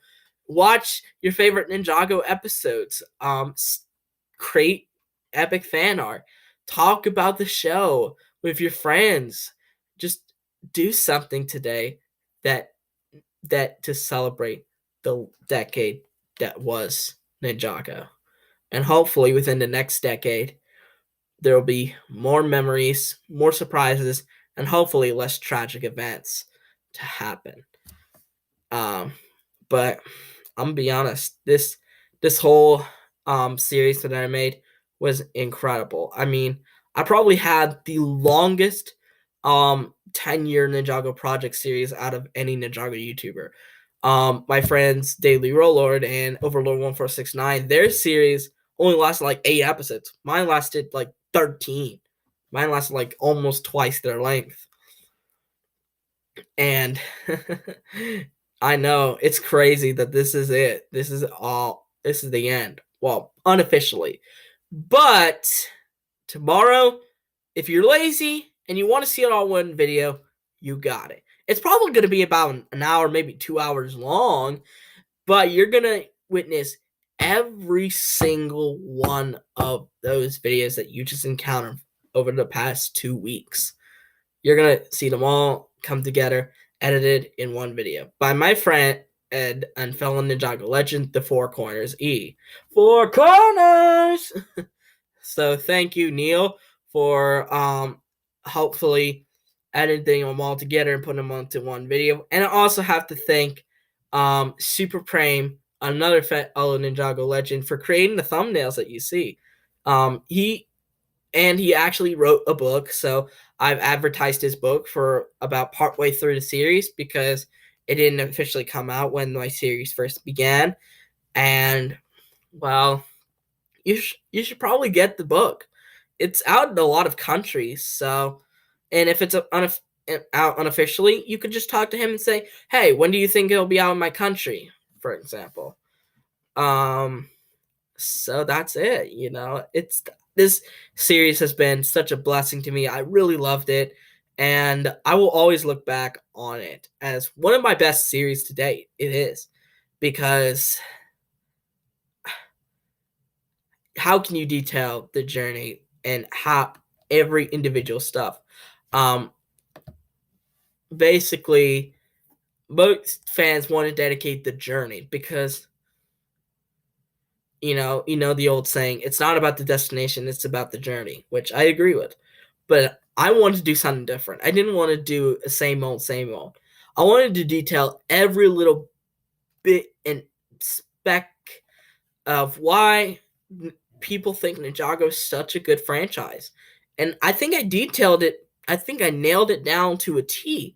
There may have been some stuff that I missed, but those could be interpreted into one of the 12 or 13 if you count the two that I mentioned in the number 2 video. You can count those if as part of those, since I include all of those. But man, what a ride. And what a decade of Ninjago it has been. Hopefully, I'll still be uploading for when Ninjago hits its next decade, January 14th, 2031. I'll see you there. Hopefully. And if I'm not, well, it was a good run while it lasted, I guess. So, back to your regularly scheduled content on Saturday, where I talk about everything we know about Ninjago that's going to happen in 2021. So, and as I said, Friday will be every single video that you saw in one. So it'll probably be about an hour, maybe two into one. So, anyways, I hope you guys love this series as much as I do. This community is awesome. I love you guys so much. Hope you guys like this video. Give it a thumbs up, subscribe to the channel by clicking on the red subscribe button, and click on the notification bell to see every video that I will upload. I can't believe this, guys. And I'll see you all in the next video. See ya. Happy 10th anniversary, Ninjago. You deserve it. You made my life so happy. Mwah. Mwah. Here's to the next 10 years.